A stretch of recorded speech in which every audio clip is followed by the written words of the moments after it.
1925 ശ്രീനാരായണ ഗുരു രചിച്ച അത്യുത്കൃഷ്ടമായൊരു മന്ത്രകൃതിയാണ് ഹോമമന്ത്രം. ഗൂഢാർത്ഥ സംവേദന ശേഷിയുള്ള അക്ഷരക്കൂട്ടിനെയാണ് മന്ത്രമെന്ന് പറയുന്നത്.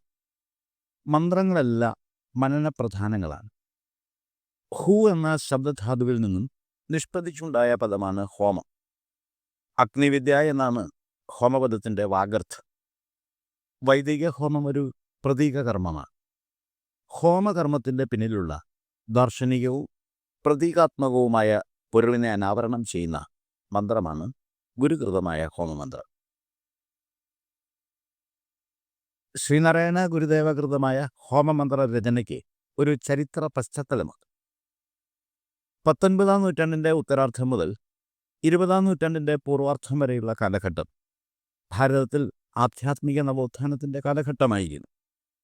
സനാതന ധർമ്മമൂല്യങ്ങളിൽ അധിഷ്ഠിതമായ ആർഷഭാരത സംസ്കൃതി ചാതുർവർണ്ണ വ്യവസ്ഥയുടെ നീരാളിപ്പിടുത്തത്തിൽ അമർന്ന് ദുഷിച്ചു പോവുകയും ജാതി വ്യവസ്ഥ, തൊട്ടുകൂടായ്മ, തീണ്ടിക്കൂടായ്മ തുടങ്ങിയ അനാചാരങ്ങളുടെ സ്വാധീനത്താൽ മാനവിക സ്വാതന്ത്ര്യം ഹനിക്കപ്പെടുകയും ചെയ്ത കാലഘട്ടം കൂടിയായിരുന്നു അത്.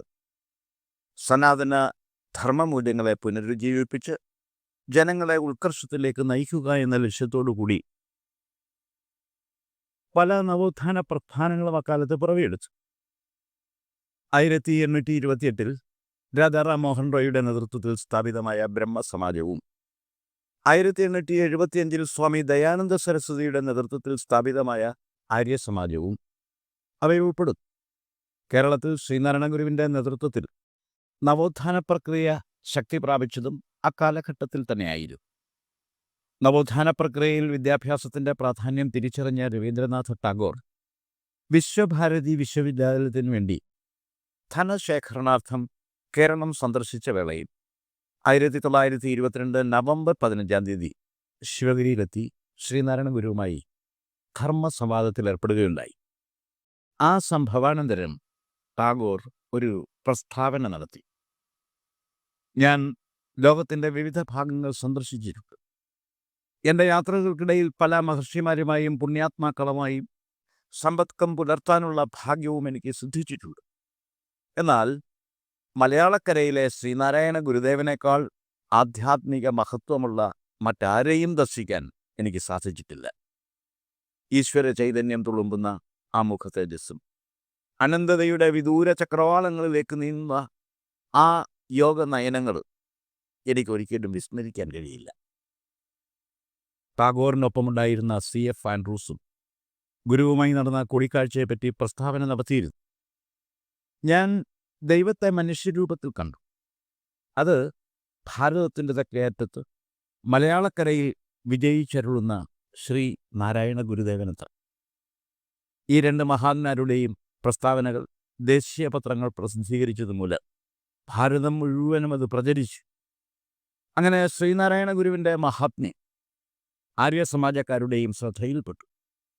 ചാതുർവർണ്ണ്യ ദുഷിപ്പിൻ്റെ കെടുതി പൊറുതിമുട്ടിക്കഴിഞ്ഞിരുന്ന കേരള ജനത ശ്രീനാരായണ ഗുരുവിൻ്റെ സ്വാധീനത്താൽ പ്രബുദ്ധരായിത്തീരുകയും ഹൈന്ദവ സംസ്കാര ജീർണതകൾക്കെതിരെ സംഘടിത നീക്കങ്ങൾ നടത്തുകയും ചെയ്യുന്നു എന്ന് മനസ്സിലാക്കിയ ആര്യസമാജം നേതാക്കൾ വേദപണ്ഡിതന്മാരായ ഒരു പ്രതിനിധി സംഘത്തെ ശിവഗിരിയിലേക്ക് അയച്ചു. 1925 ആ പ്രതിനിധി സംഘം ശിവഗിരിയിലെത്തി ഗുരുവുമായി ആശയവിനിമയം നടത്തി.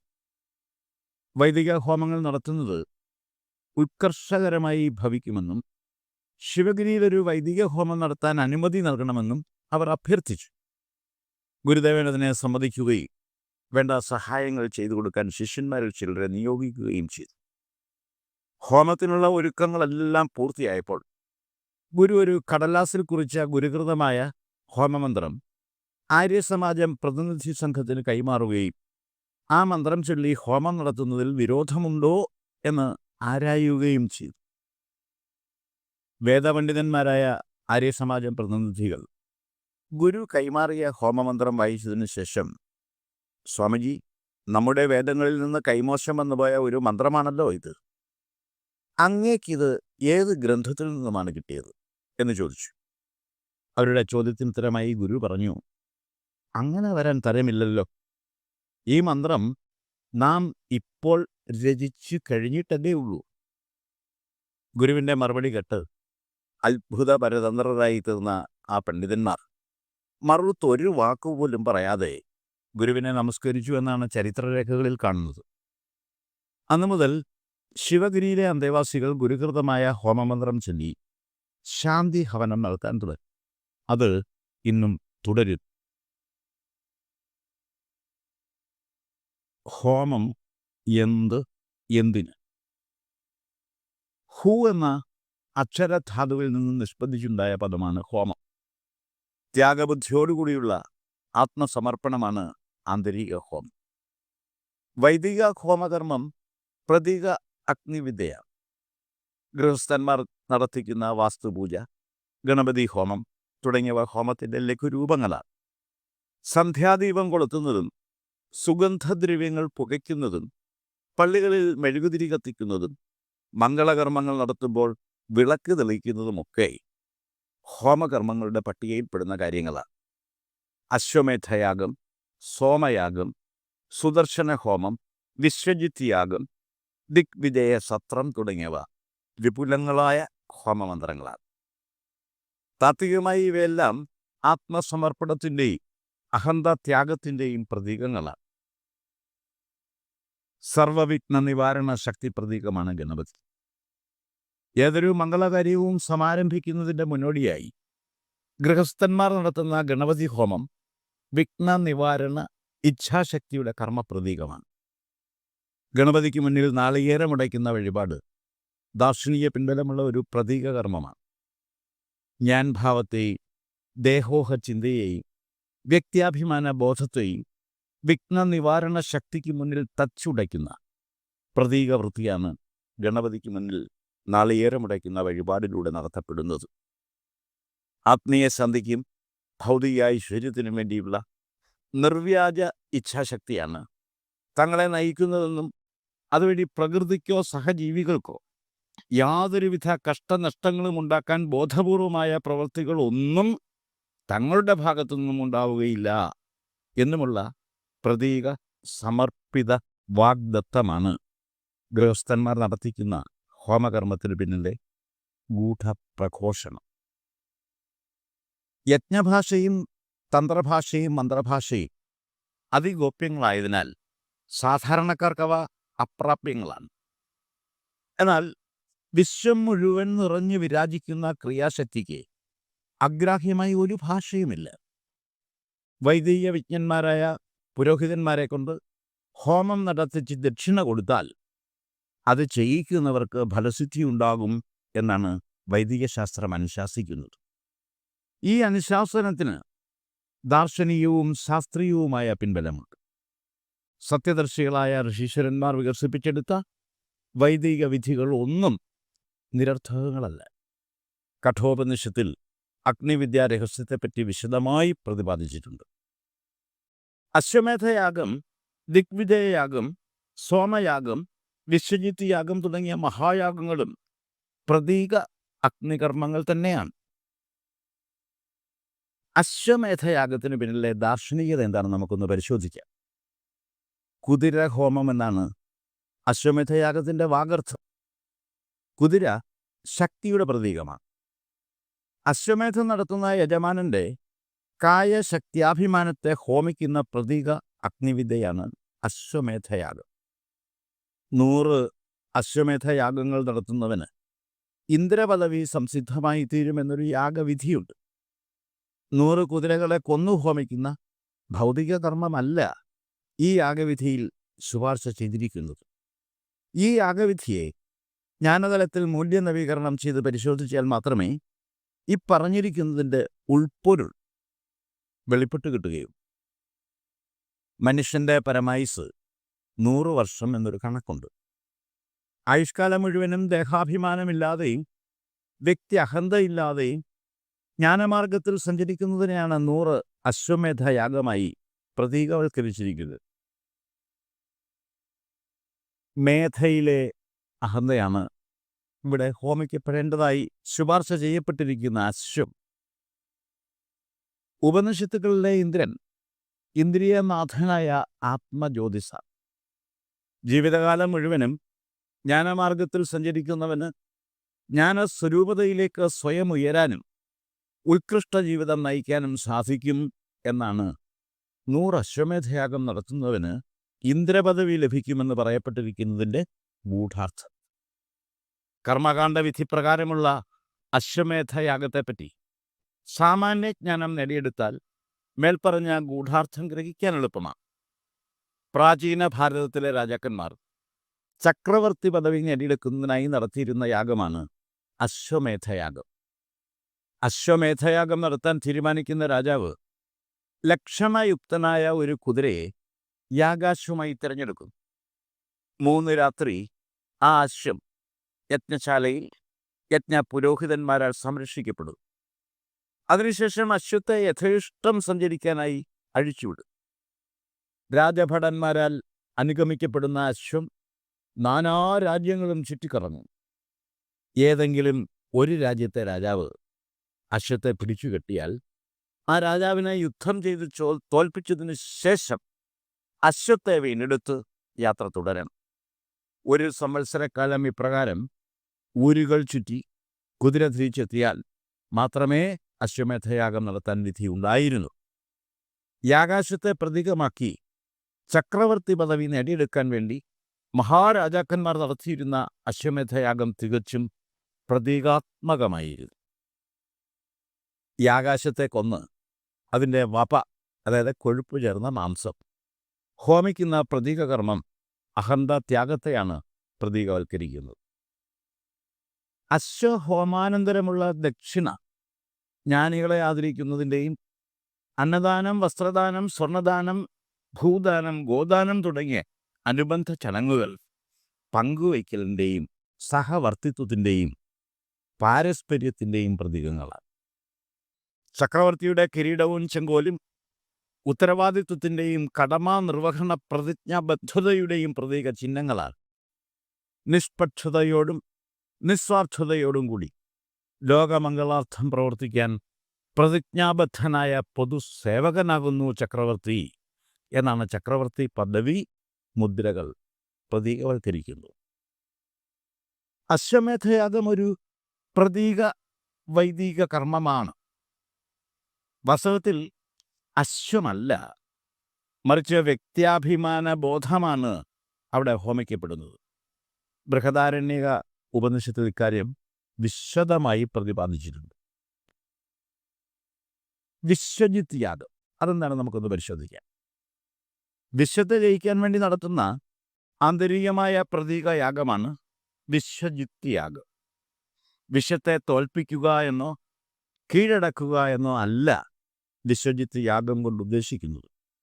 വിശ്വസംരചന രഹസ്യങ്ങളും സ്ഥൈതികപരമായ അറിവും വിശ്വവിലയത്തെ സംബന്ധിക്കുന്ന അവബോധവുമെല്ലാം സാക്ഷാത്കരിക്കുന്ന ജ്ഞാനസാധനയാണ് വിശ്വജിത്ത് യാഗം പ്രതീകവൽക്കരിക്കുന്നത്. ജ്ഞാനാഗ്നിയിലുള്ള ആന്തരിക ഹോമം തന്നെയാണ് താത്വികമായ വിശ്വജിത്ത് യാഗം. ഇനി സോമയാഗം എന്താണെന്ന് പരിശോധിക്കാം. മഹായാഗങ്ങളുടെ പട്ടികയിൽപ്പെടുന്ന മറ്റൊരു യാഗമാണ് സോമയാഗം. ഘോര വറുതി അനുഭവപ്പെടുമ്പോൾ സോമയാഗം നടത്തിയാൽ മഴ പെയ്യും എന്നാണ് വിശ്വാസം.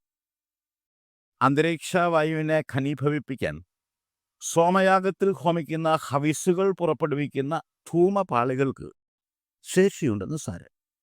സോമലതയുടെ നീര് സംസ്കരിച്ചെടുക്കുന്ന സോമരസമാണ് സോമയാഗത്തിൽ ഹോമിക്കപ്പെടുന്ന പ്രധാന ഹവിസ്. നെയ്യ്, പാല്, തൈര്, തേൻ, സോമലതയുടെയും മറ്റനേകം ഔഷധ സസ്യങ്ങളുടെയും നീര് എന്നിവ വിധിപ്രകാരം സംസ്കരിച്ചുണ്ടാക്കുന്ന ദിവ്യ ഔഷധമാണ് സോമരസം.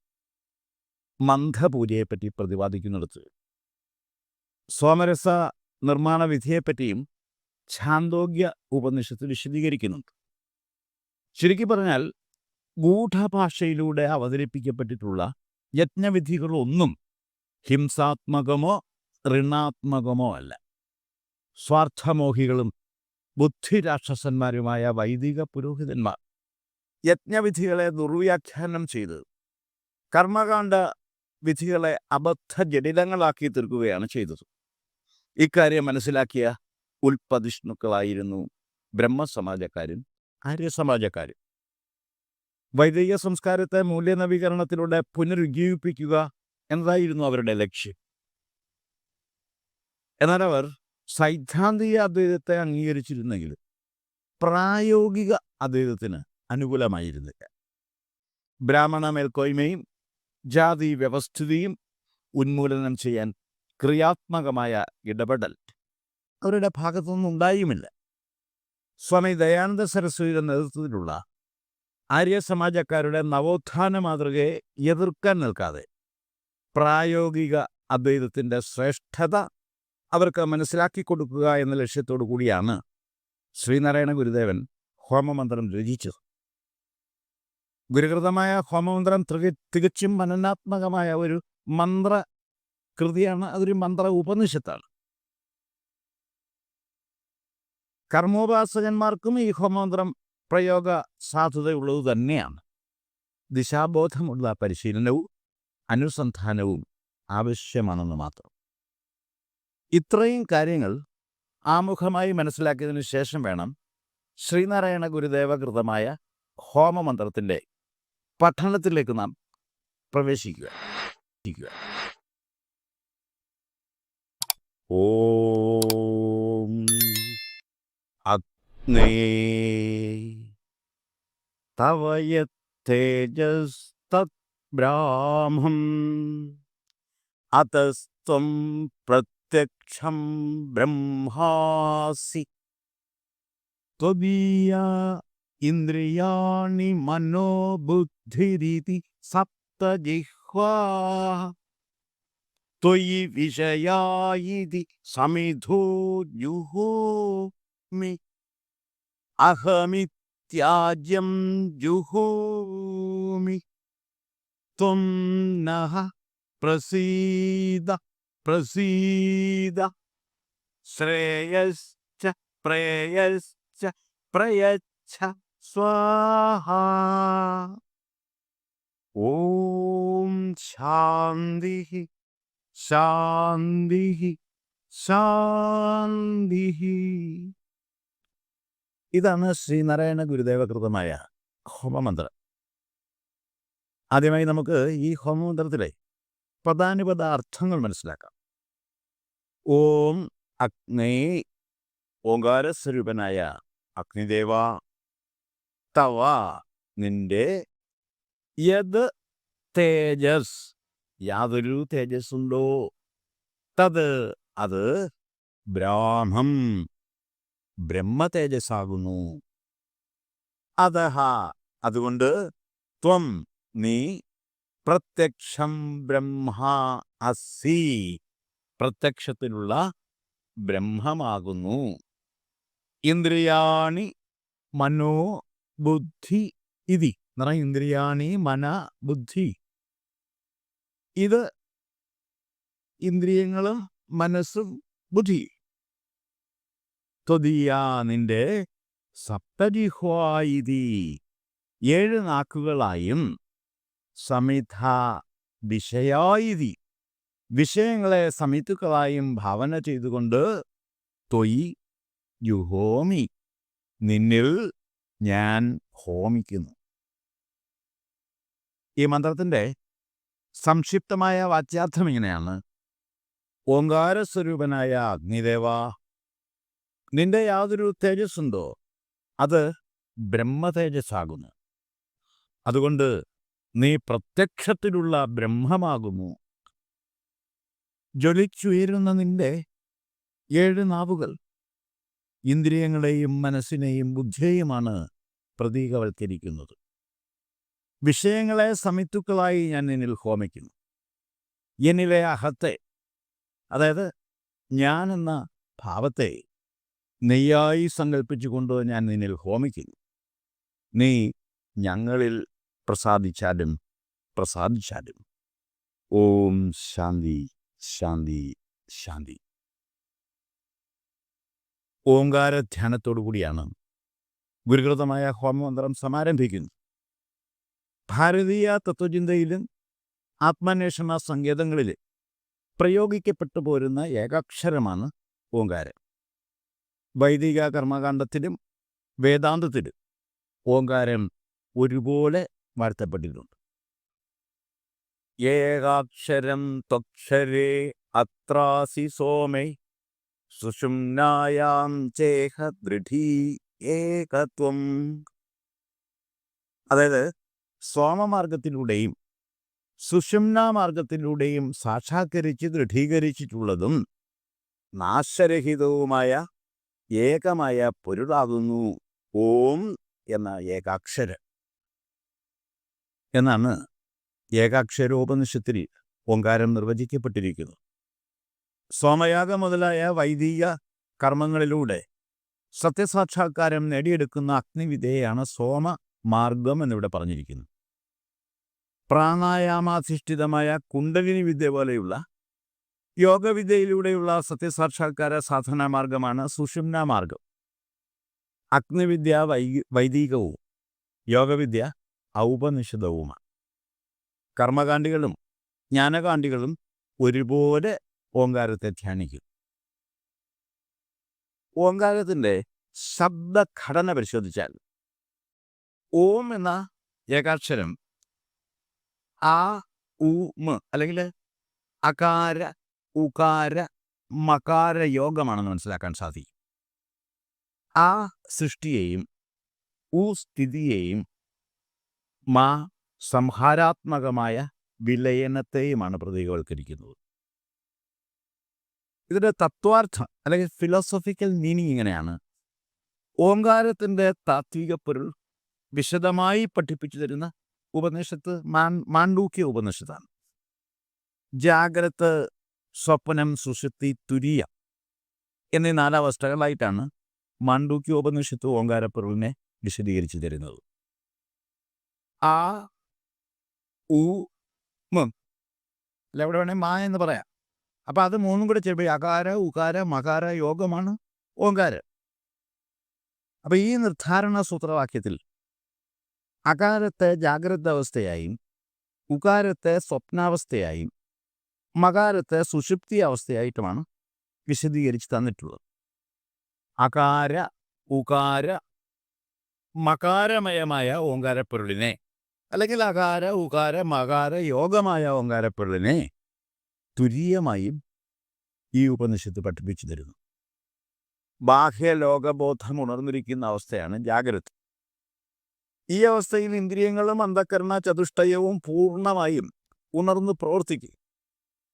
സ്വപ്നാവസ്ഥയിൽ അന്ധകരണങ്ങൾ ഉണർന്നിരിക്കുമെങ്കിലും ഇന്ദ്രിയങ്ങൾ നിഷ്ക്രിയമായിരിക്കും.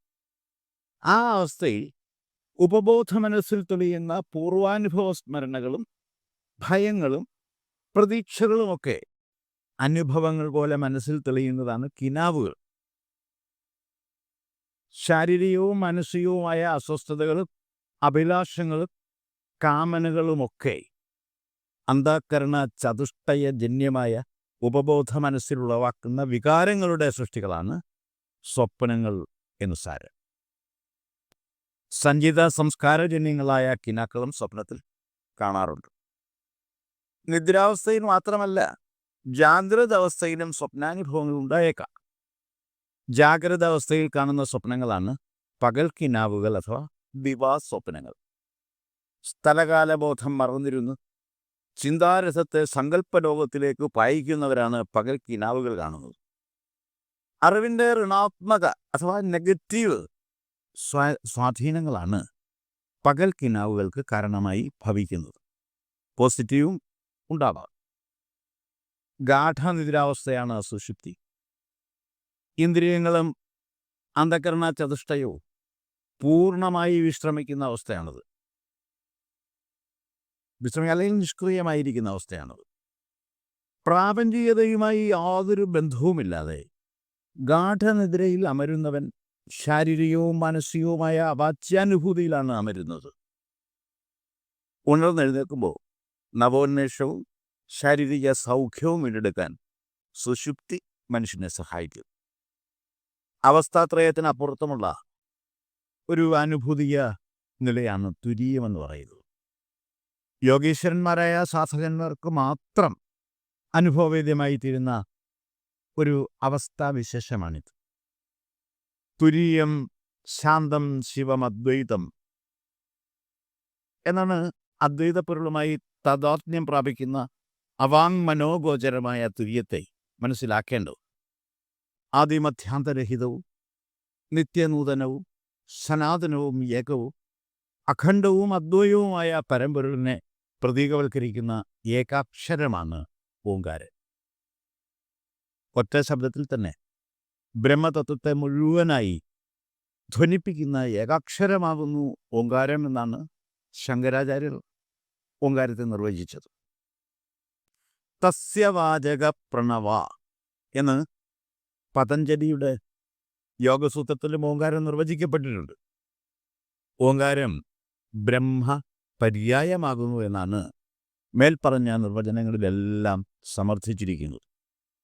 അങ്ങനെയുള്ള ഓങ്കാരത്തെ ധ്യാനിച്ചുകൊണ്ടാണ് ഗുരു അഗ്നിയെ സംബോധന ചെയ്തിരിക്കുന്നത്. ഓം അഗ്നേ എന്ന്. അഗ്നി എങ്ങനെയാണ് ബ്രഹ്മസ്വരൂപനാകുന്നത്? ഇക്കാര്യം നമുക്കൊന്ന് പരിശോധിക്കാം. ശബ്ദഘടനയെ ആധാരമാക്കി ഇക്കാര്യം വിശദീകരിക്കാവുന്നതാണ്. അഗ്നി ഒരു സംസ്കൃത പദമാണ്. ദഹിപ്പിക്കുക എന്ന അർത്ഥമുള്ള അഗ് ധാതുവിനോടുകൂടി നി എന്ന ഉപസർഗം ചേർത്തുണ്ടാകുന്ന പദമാണ് അഗ്നി. ആ ആദിതത്വത്തെയും അക്ഷരതത്വത്തെയും പ്രതീകവൽക്കരിക്കുന്നു. ക്ഷരമില്ലാത്തത്, അതായത് നാശരഹിതമായത് എന്നാണ് അക്ഷരം എന്ന പദത്തിൻ്റെ വാഗർത്ഥം. ജ്വലനം, ഗമനം, ഗതി, ഊർജം എന്നിവയുടെ ദ്യോതകമാണ് ഗ. നിത്യതയുടെയും നിബദ്ധതയുടെയും പ്രതീകമാണ് നീ എന്ന ഉപസർഗം. ആദിമധ്യാന്തവിഹീനവും എല്ലായ്പ്പോഴും പ്രവർത്തിച്ചുകൊണ്ടിരിക്കുന്നതുമായ ദിവ്യശക്തിയാണ് അഗ്നി. ശരിക്കും പറഞ്ഞാൽ അഗ്നി ഒരു ഭൗതിക വസ്തു മാത്രമല്ല, അത് ആത്മവിദ്യയുടെയും യജ്ഞവിശുദ്ധിയുടെയും ജ്ഞാനപ്രകാശത്തിൻ്റെയും പ്രതീകം കൂടിയാണ്. ഇനി നമുക്ക് ഓങ്കാരസ്വരൂപതയും അഗ്നിസ്വരൂപതയും ഒരു താരതമ്യ പഠനം നടത്തി മനസ്സിലാക്കേണ്ടതാണ്. അപ്പം അത് വളരെ ശ്രദ്ധാപൂർവം മനസ്സിലാക്കേണ്ട ചില കാര്യങ്ങളായതുകൊണ്ട് അടുത്ത വീഡിയോയിൽ അത് അവതരിപ്പിക്കുന്നത്. ഓങ്കാരസ്വരൂപതയും അഗ്നിസ്വരൂപതയും ഒരു താരതമ്യം. ആദ്യമായി ഓങ്കാരത്തിൻ്റെ ഘടന പരിശോധിക്കാം.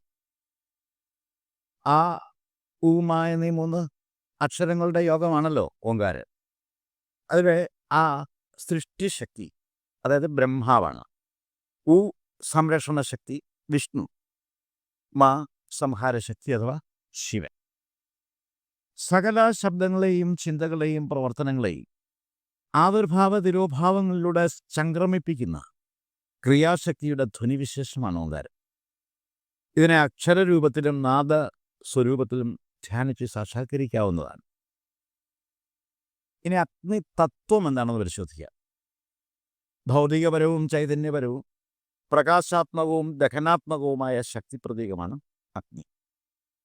ദേഹത്തിൽ അത് ജഠരാഗ്നിയായി ദഹനാഗ്നിയായി വർത്തിക്കുന്നു.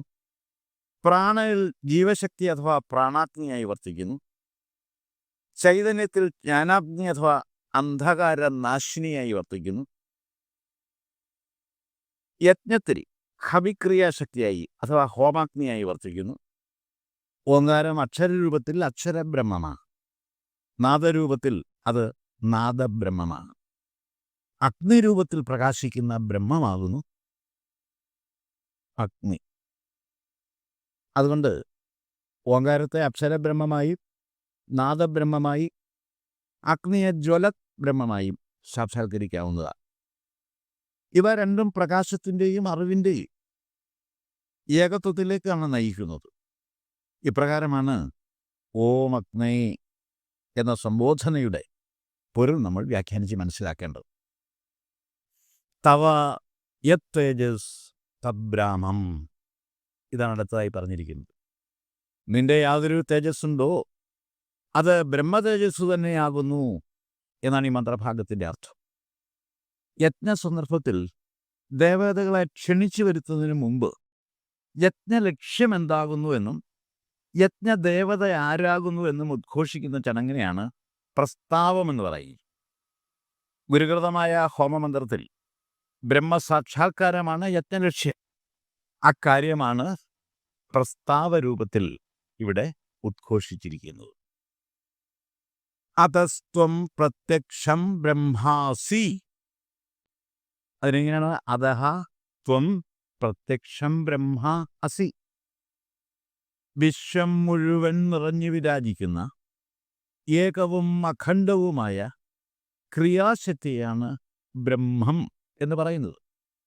സൂക്ഷ്മവിചാരം ചെയ്തു നോക്കിയാൽ ആ ക്രിയാശക്തിയുടെ സർവഭാവരൂപങ്ങളെയും അഗ്നിപ്രഭാവങ്ങളായി വെളിപ്പെടുത്തി സാക്ഷാത്കരിക്കാൻ സാധിക്കുന്നതാണ്. അതുകൊണ്ടാണ് അഗ്നിയെ പ്രത്യക്ഷ ബ്രഹ്മമായി ഗുരുദേവൻ വാഴ്ത്തിയത്. അഗ്നിയെ ഭൗതിക അഗ്നി എന്ന നിലയിലല്ല, ജ്ഞാനാഗ്നിയായി സങ്കല്പിച്ചുകൊണ്ടുള്ള ആന്തരിക യജ്ഞമാണ് ഇവിടെ നടക്കാൻ പോകുന്നത് എന്നാണ് ഈ പ്രസ്താവത്തിലൂടെ ഉദ്ഘോഷിക്കപ്പെട്ടിരിക്കുന്നത്. ജ്ഞാനാഗ്നിയിൽ ആത്മസമർപ്പണം നടത്തി ജ്ഞാനസ്വരൂപതയിലേക്ക് സ്വയം ഉയരാനുള്ള ജ്ഞാനസാധനയാണ് ജ്ഞാനയജ്ഞം. ജ്ഞാനാഗ്നിയെ ഊതിപ്പെരുക്കി അതിൽ അഹംഭാവത്തെയും സുത്വാഭിമാനത്തെയും ബലികഴിച്ച് പരമസത്യത്തിൽ അലിഞ്ഞു ചേരുന്ന ജ്ഞാനതപസ്സാണ് യഥാർത്ഥത്തിലുള്ള ജ്ഞാനയജ്ഞം. അത് ഭൗതികമായ ഒരു പ്രതീകാഗ്നികർമ്മമല്ല, തികച്ചും ആന്തരികമായ ജ്ഞാനയജ്ഞ സാധനയാണത്. ജ്ഞാനമെന്ന് പറയുന്നത് അറിവാണ്, യജ്ഞം ത്യാഗമാണ്. ജ്ഞാനയജ്ഞമെന്ന് പറയുമ്പോൾ ജ്ഞാനസാക്ഷാത്കാരാർത്ഥമുള്ള അഹംഭാവ ത്യാഗമാണ്. ഹോമാഗ്നിയിൽ ഹവിസ്സുകൾ ഹോമിക്കുന്നത് പോലെ ജ്ഞാനാഗ്നിയിൽ സ്വത്വാഭിമാന ബലി നടത്തുന്ന സ്വയം ദഹനമാണ് ജ്ഞാനയജ്ഞം. സകല അജ്ഞാനങ്ങളെയും ജ്ഞാനാഗ്നിയിൽ ദഹിപ്പിച്ച് സംശുദ്ധ ജ്ഞാനസ്വരൂപതയിൽ വിലയം പ്രാപിച്ച് ജ്ഞാനസ്വരൂപമായി സ്വയം പരിണാമപ്പെടുന്ന ബോധാർജന പ്രക്രിയയാണ് ജ്ഞാനയജ്ഞം. അഹം ബ്രഹ്മാസ്മി, തത്വമസി, അയം ആത്മാ ബ്രഹ്മ, പ്രജ്ഞാനം ബ്രഹ്മ, ശിവോഹ തുടങ്ങിയ ഉപനിഷത്ത് വാക്യപ്പൊരുളുകളുടെ സാക്ഷാത്കാര പ്രക്രിയയാണ് ജ്ഞാനയജ്ഞം എന്നു സാരം. ത്വദീയ ഇന്ദ്രിയാണി മനോബുദ്ധിരിതി സപ്തജിഹ്വാഹ. ഇതാണ് തുടർന്ന് മന്ത്രഭാഗത്തിൽ പറഞ്ഞിരിക്കുന്നത്. ഇന്ദ്രിയാണി മന ബുദ്ധി ത്വദീയ സപ്തജിഹ്വായിതി എന്നിങ്ങനെ അന്വയിച്ച് പദച്ഛേദം നടത്തി അർത്ഥവ്യാഖ്യാനം നടത്തുമ്പോൾ ഈ മന്ത്രഭാഗത്തിന് നിന്റെ 7 നാക്കുകൾ ഇന്ദ്രിയങ്ങളും മനസ്സും ബുദ്ധിയുമാകുന്നു എന്നർത്ഥം സിദ്ധിക്കും. ഇവിടെ ജ്ഞാനേന്ദ്രിയങ്ങൾ 5 മനസ്സും ബുദ്ധിയും സമന്വയിക്കുന്ന ജ്ഞാനാഗ്നിയിൽ അഹംഭാവത്തെ ഹോമിക്കുന്ന ആന്തരിക ഹോമമാണ് ഉപദേശിക്കപ്പെട്ടിരിക്കുന്നത്. കണ്ണ്, മൂക്ക്, നാക്ക്, ത്വക്ക്, ചെവി ഇവ 5 ജ്ഞാനേന്ദ്രിയങ്ങൾ. ജ്ഞാനേന്ദ്രിയങ്ങൾ 5 ബഹിർമുഖങ്ങളായാണ് ശരീരത്തിൽ ഘടിപ്പിക്കപ്പെട്ടിരിക്കുന്നത്. അവയെ അന്തർമുഖമാക്കി മനസ്സിനെയും ബുദ്ധിയെയും ഏകാഗ്രപ്പെടുത്തുന്ന ജ്ഞാനസാക്ഷാത്കാര സാധനയാണ് ഗുരു നിർദ്ദേശിച്ച ഹോമം. ഇത് കർമ്മകാണ്ഡ പ്രോക്തമായ വൈദിക ഹോമത്തിൻ്റെ മൂല്യ നവീകൃത ആവിഷ്കാരമാണ്. അഗ്നിയുടെ 7 നാക്കുകൾ അത് ദാർശനികവും താത്വികവുമായ അർത്ഥമാനങ്ങളാണ് നമുക്ക് വെളിപ്പെടുത്തി തരുന്നത്. അഗ്നിയുടെ 7 നിറത്തിലുള്ള ജ്വാലകളെയാണ് സപ്തജിഹ്വ എന്ന് വിശേഷിപ്പിച്ചിരിക്കുന്നത്. വ്യത്യസ്ത വ്യാഖ്യാന തലങ്ങളിൽ നിന്നുകൊണ്ട് അഗ്നിയുടെ 7 നാവുകളുടെ അഥവാ ജ്വാലകളുടെ പൊരുൾ നമുക്ക് മനസ്സിലാക്കാവുന്നതാണ്. പ്രതീകാത്മകമായി അതിനെ വ്യാഖ്യാനിച്ചാൽ അഗ്നിയുടെ 7 നാവുകൾ 7 സംവേദന രൂപങ്ങളെയാണ് പ്രതീകവൽക്കരിക്കുന്നതെന്ന് മനസ്സിലാക്കാം. അത് ഒന്ന് വേദമാണ്, അത് ജ്ഞാനശക്തി അല്ലെങ്കിൽ ശബ്ദസ്വരൂപമായ അഗ്നിതത്വമാണ്. രണ്ടാമത് യജ്ഞം, അതാണ് കർമ്മശക്തി അഥവാ ബാഹ്യാഗ്നി എന്ന് പറയുന്നു. മൂന്നാമത്തത് ചിത്തം, ആന്തരിക ധ്യാനശക്തിയാണ്. അതിനെ ധ്യാനാഗ്നി എന്ന് വിശേഷിപ്പിക്കുക. നാലാമത് പ്രാണനാണ്, ജീവശക്തി അല്ലെങ്കിൽ പ്രാണാഗ്നി. അടുത്തത് സങ്കല്പം, അതാണ് ചേതനാവൃത്തി അല്ലെങ്കിൽ ഇച്ഛാശക്തി. അടുത്തത് സങ്കല്പമാണ്, സങ്കല്പം എന്ന് പറയുന്നത് ഇച്ഛാശക്തിയാണ്. ഇനി അടുത്തത് വാക്കാണ് വാഗഗ്നി, അതായത് ശബ്ദശക്തി. ജ്ഞാനേന്ദ്രിയങ്ങൾ അഗ്നിയുടെ അനുഭവ മാധ്യമങ്ങളാണ്. അഗ്നി എന്ന് പറയുന്നത് ജ്ഞാനാഗ്നിയാണ്. താത്വികമായി ഇതിനെ വ്യാഖ്യാനിച്ചാൽ സൃഷ്ടിഭാവത്തിൽ അഗ്നി ദേവതയാണ്, യജ്ഞപ്രകാശത്തിൻ്റെ ഉറവിടമാണ്. സപ്തജിഹ്വകൾ അഗ്നി പ്രകടമാക്കുന്ന 7 പ്രവർത്തന ശക്തികളാണ്. ഉപനിഷത്തുക്കളിലെ അഗ്നിബന്ധം പരിശോധിച്ചാൽ അഗ്നിയെ പ്രാണൻ, വാക്ക് തുടങ്ങിയ ആത്മതത്വങ്ങളുമായി ബന്ധിപ്പിച്ചാണ് അവതരിപ്പിച്ചിരിക്കുന്നത് മനസ്സിലാക്കാനായിട്ട് സാധിക്കും. ശ്രീനാരായണ ഗുരുദേവൻ അഗ്നിയെ തപസ്സിൻ്റെയും ധ്യാനത്തിൻ്റെയും ചൈതന്യ ശക്തിയായിട്ടാണ് ദർശിച്ചത്. ശരിക്കും പറഞ്ഞാൽ അഗ്നിയുടെ 7 നാവുകൾ അഥവാ സപ്തജിഹ്വ താത്വിക കാവ്യ ബിംബങ്ങളാണ്. ഇവ ആന്തരികവും ബാഹ്യവുമായ അഗ്നി ചൈതന്യത്തെയാണ് പ്രതീകവൽക്കരിക്കുന്നത്. കാലി കരാളീച മനോജവാച സുലോഹിതായാച സുധൂമവർണ സ്ഫുലിംഗിനി വിശ്വരുചീച ദേവി ലേലായ മാനായിതി സപ്തജിഹ്വ എന്നാണ് മുണ്ടക ഉപനിഷത്തിൽ അഗ്നിയുടെ സപ്തജിഹ്വകളെ വാഴ്ത്തിയിരിക്കുന്നത്. അപ്പം ഇതിനെ നമ്മൾ വളരെ സൂക്ഷ്മമായി വ്യാഖ്യാനിച്ചാൽ മാത്രമേ ഈ പറഞ്ഞിരിക്കുന്ന മന്ത്രത്തിൻ്റെ അർത്ഥം മനസ്സിലാക്കാൻ സാധിക്കൂ. കാലി എന്ന് പറയാൻ കാളി, നമ്മൾ മലയാളത്തിൽ കാളി എന്നാണ് പറയുന്നത്, അതാണ് സംസ്കൃതത്തിൽ കാലി, കറുത്ത ജ്വാല എന്നാണ് അർത്ഥം. അജ്ഞാനനാശത്തിൻ്റെയും തപസ്സിൻ്റെയും പ്രതീകമാണത്. കരാലി അല്ലെങ്കിൽ കരാളി അഗ്നിയുടെ കഠിനവും ഭയങ്കരവുമായ ഭീഷണത്വത്തെയാണ് പ്രതീകവൽക്കരിക്കുന്നത്. മനോജവ എന്ന അഗ്നിജ്വാല മനോവേഗത്തെ ജയിക്കുന്ന ചിന്താശക്തിയുടെ പ്രതീകമാണ്. സുലോഹിത എന്ന് പറയുന്നത് ദീപത്താൽ ചുവന്ന ജ്വാല അല്ലെങ്കിൽ അജ്ഞാന ദഹനശക്തിയാണ്. സുധൂമവർണ എന്ന് പറയുന്ന അഗ്നിജ്വാല ഗാഠമായ പുകനിറത്തോടു കൂടിയ ജ്വാലയാണ്. അത് അന്തസ്സംപ്രേരിതമായ സംസ്കാര ദഹനത്തെയാണ് പ്രതീകവൽക്കരിക്കുന്നത്. സ്ഫുലിംഗിനി എന്ന് പറയുന്ന ഈ അഗ്നിയുടെ ജിഹ്വ അല്ലെങ്കിൽ ജ്വാല പൊരികളോടുകൂടിയ ജ്വാലയാണ്. അറിവിൻ്റെ സ്ഫുരണ പ്രതീകമാണത്. വിശ്വരുചി എന്ന് പറയുന്നത് സർവത്തെയും പ്രകാശിപ്പിക്കുന്ന ജ്വാലയാണ്. ലോകത്തെ മുഴുവൻ സാക്ഷാത്കരിക്കാൻ പര്യാപ്തമായ ജ്ഞാനാഗ്നി ജ്വാലയാണത്. അടുത്തത് ദേവി അല്ലെങ്കിൽ ശുചി എന്നാണ് പറയുക. അത് ദിവ്യശക്തിയാണ് പ്രദാനം ചെയ്യുന്നത്. ജ്ഞാനാഗ്നി, ജ്ഞാനപ്രഭയുടെ രൂപമെന്നൊക്കെ അതിനെ വിശേഷിപ്പിക്കാം. ലേലായ മാന എന്ന് പറയുന്നത് ജ്ഞാനാനന്ദ ലഹരിയിൽ ഉദ്ദീപ്തമായി തുള്ളിത്തുളുമ്പി പതയുന്ന അനുഭൂതിയുടെ പ്രതീകമാണ്.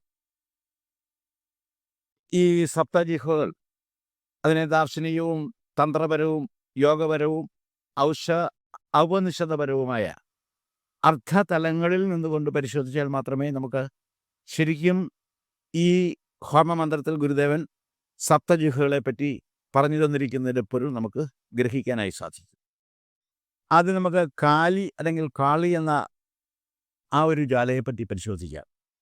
സപ്തജിഹ്വകളിലെ കാളി അതിഗഹനമായ താന്ത്രികപരവും ദാർശനികപരവുമായ ആശയങ്ങളെ പ്രതീകവൽക്കരിക്കുന്ന അഗ്നിജ്വാലയാണ്. കാളി അഗ്നിയുടെ തീവ്രവും വികാരാതീതവുമായ ഭാവരൂപത്തെയാണ് പ്രതീകവൽക്കരിക്കുന്നത്. മാനസികവും ആധ്യാത്മികവുമായ ശുദ്ധീകരണ പ്രക്രിയയുടെ പ്രതീകജ്വാലയാണ് കാളി. താന്ത്രിക മാർഗത്തിൽ ഉപാസകന്റെ വിധ്വംസകമായ അന്ധകാരങ്ങളുടെ നാശപ്രതീകമാണ് കാളി. ഭയാനകമെങ്കിലും പ്രകാശത്തിലേക്കുള്ള പാതയാണത് ചൂണ്ടിത്തരുന്നത്. ശാക്തേയ ദർശനത്തിൽ കാലത്തെയും മൃത്യുവിനെയും നയിക്കുന്ന പരമശക്തിയുടെ പ്രതീകമാണ് കാളി. ജീവിതമാർഗങ്ങളിലെ ഭയാനകമോ പ്രാതിഭാസികപരമോ ആയ അതിജീവനത്തെ, സ്വാത്മീയ സ്വയം താപനത്തെ, അഖണ്ഡ ശുദ്ധബോധത്തിൻ്റെ പാരമ്യത്തിലേക്കുള്ള ജ്ഞാനപ്രഭാവത്തെ പ്രതീകവൽക്കരിക്കുന്ന അഗ്നിജ്വാലയാണ് കാളി.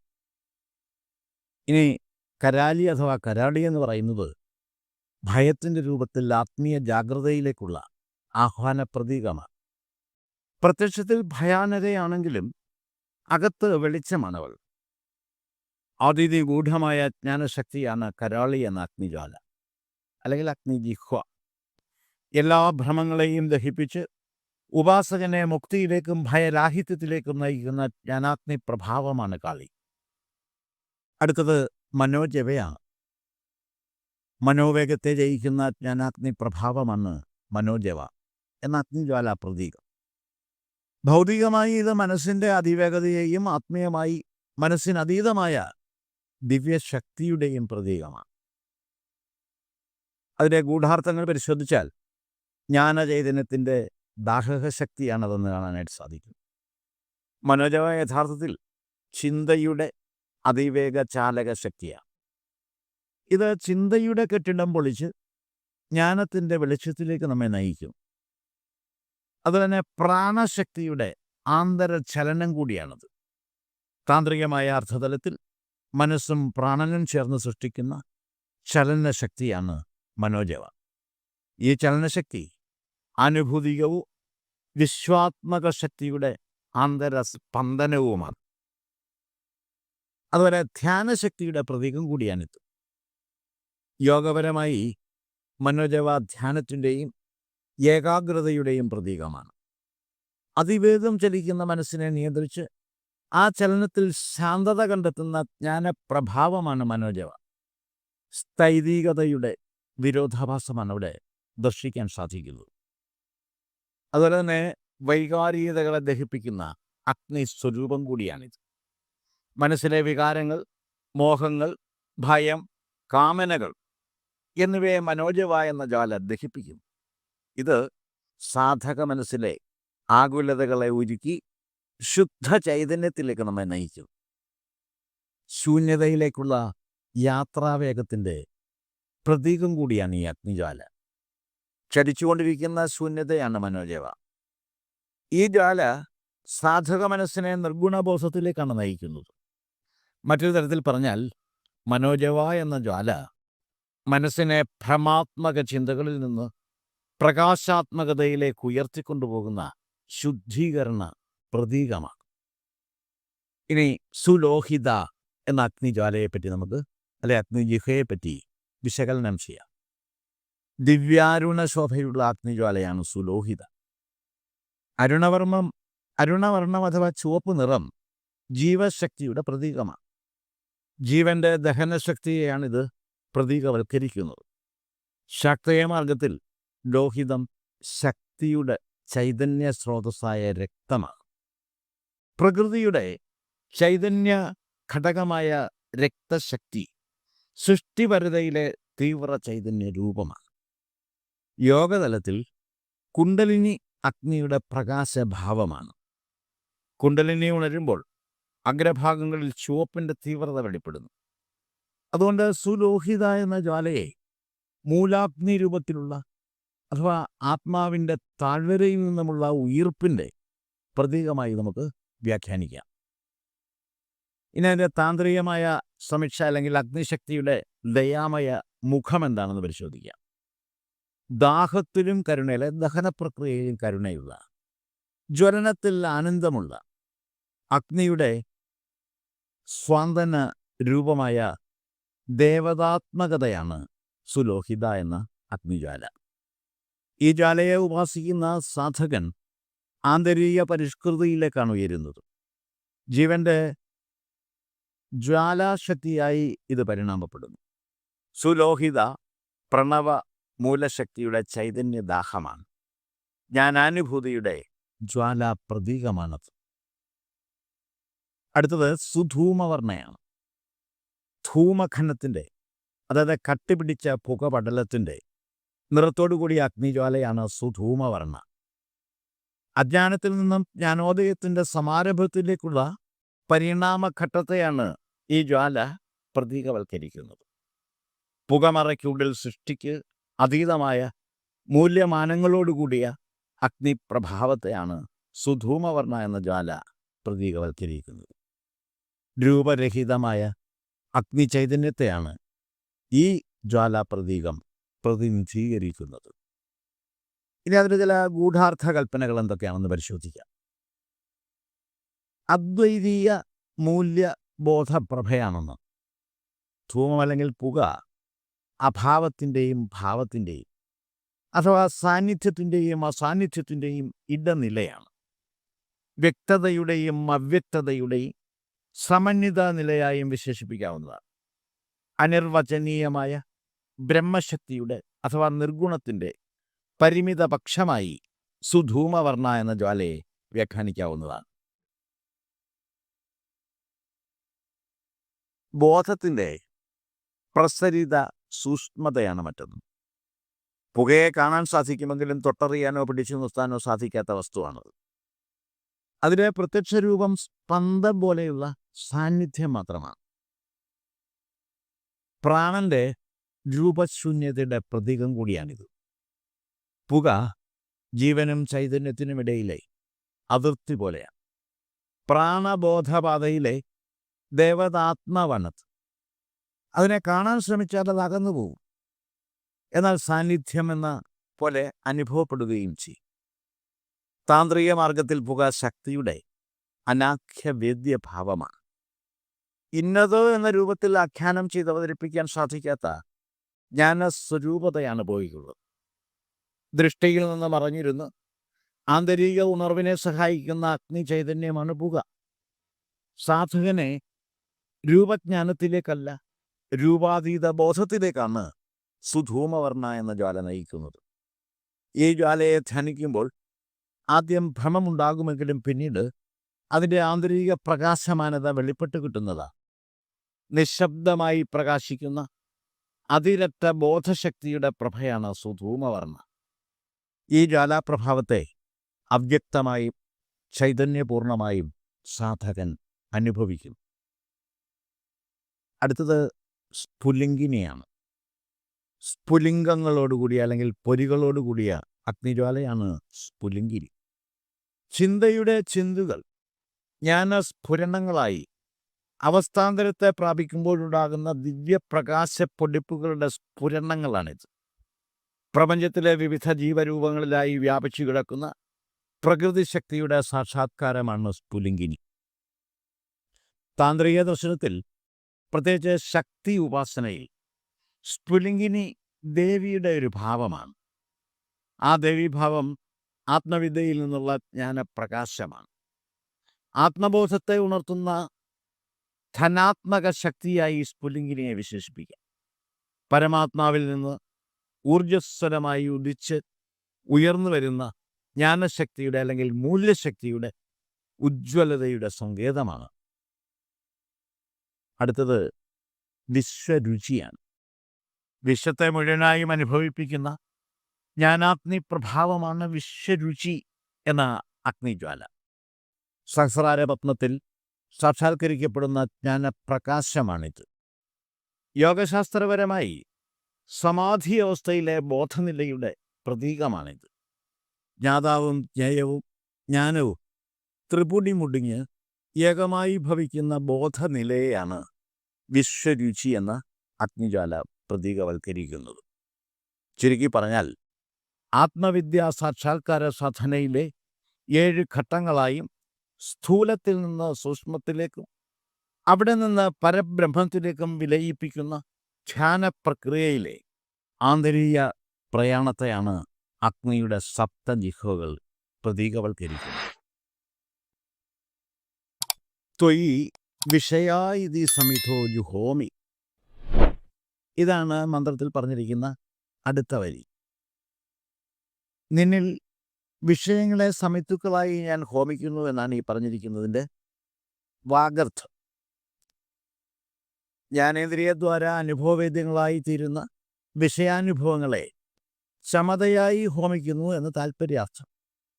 പൗരാണിക ഋഷിമാർ ശമീവൃക്ഷം, പലാശം, ഉദുംബരം, അശ്വത്ഥം തുടങ്ങിയ വൃക്ഷങ്ങളിൽ നിന്ന് ശേഖരിച്ച മരമുട്ടികളാണ് സമിത്തുക്കളായി ഉപയോഗിച്ചിരുന്നത്.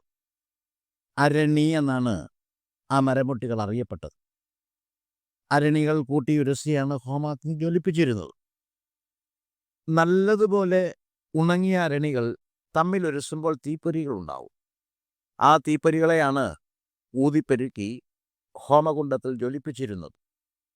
മരമുട്ടികളിൽ അദൃശ്യമായി സ്ഥിതി ചെയ്യുന്ന അഗ്നിയെ ഉരസലിലൂടെ ജ്വലിപ്പിക്കുന്ന പ്രക്രിയ ഗൂഢാർത്ഥഗർഭമായൊരു വിദ്യയാണ്.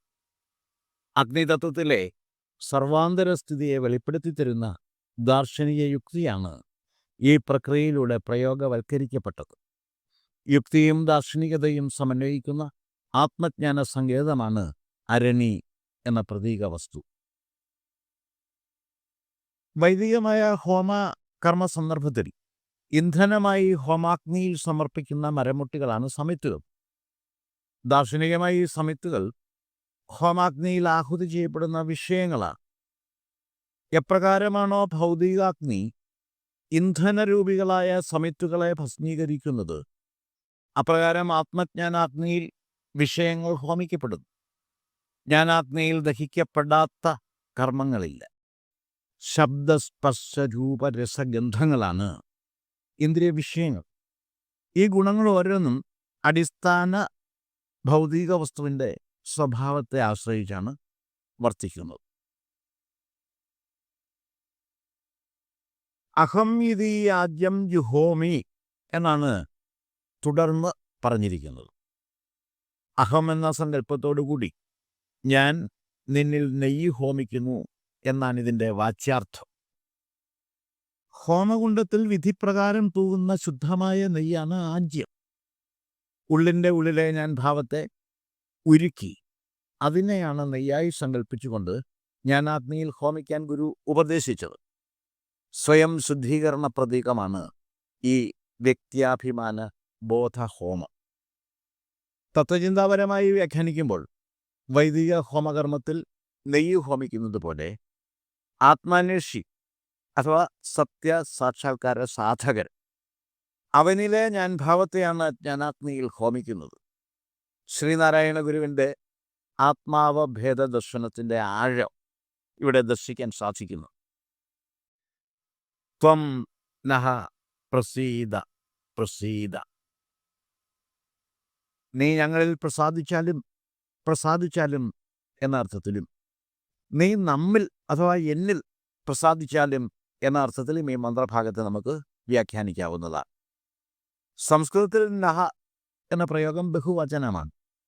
ഞങ്ങൾക്കായിക്കൊണ്ട് അഥവാ ഞങ്ങളിൽ എന്നാണ് ഈ പ്രയോഗത്തിൻ്റെ വാഗർത്ഥം. വൈദിക ഹോമകർമ്മങ്ങൾ പുരോഹിതന്മാരെ കൊണ്ടാണ് നടത്തിക്കുന്നത്.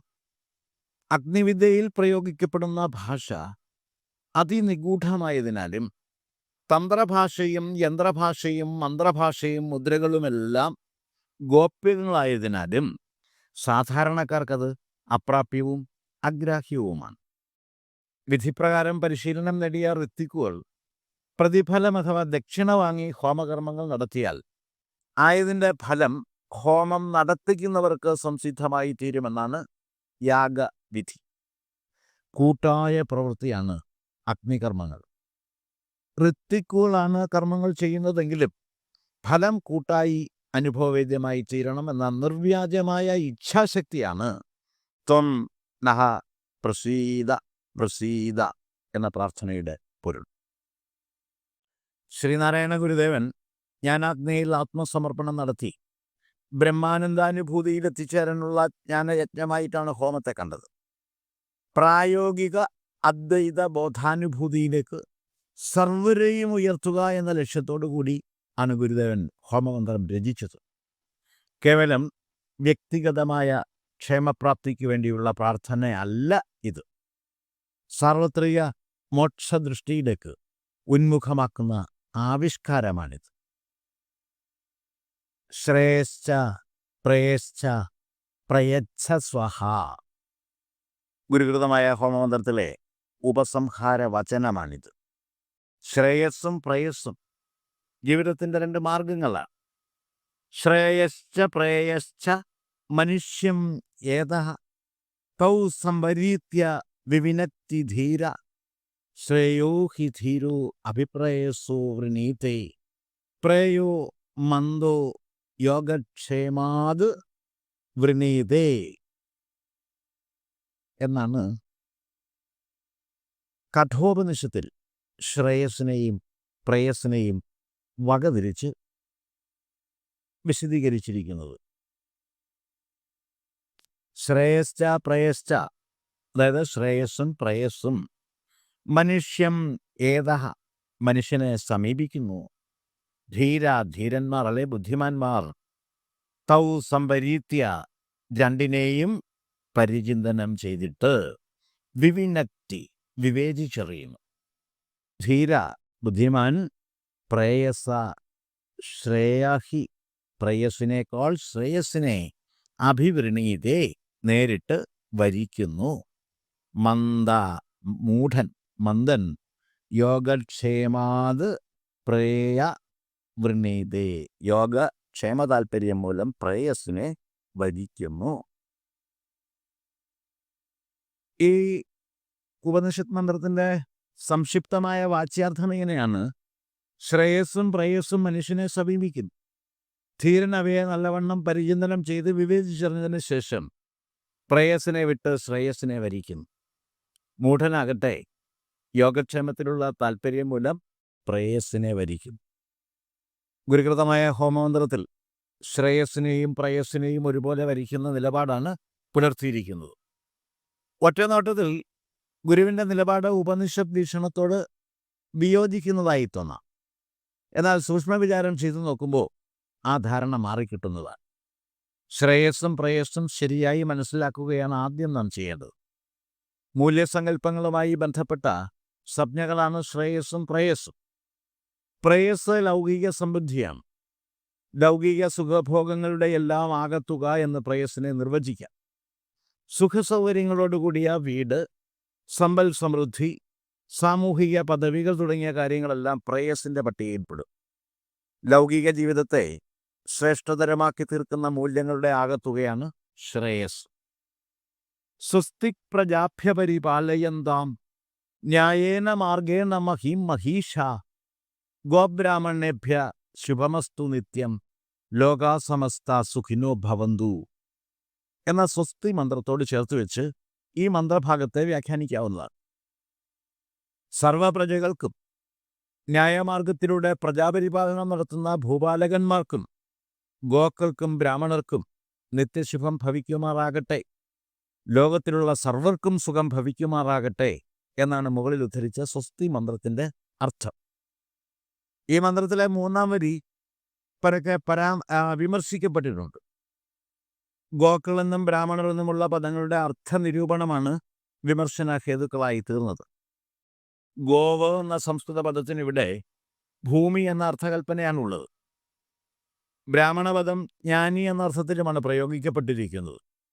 അത് മനസ്സിലാക്കാതെ ഗോജാതിയിൽപ്പെട്ട മൃഗം അഥവാ പശു എന്നും ജാതി ബ്രാഹ്മണനെന്നും തെറ്റി വ്യാഖ്യാനിച്ചാണ് ഈ ഉത്കൃഷ്ട മന്ത്രത്തെ ചിലർ വിമർശിക്കുന്നത്.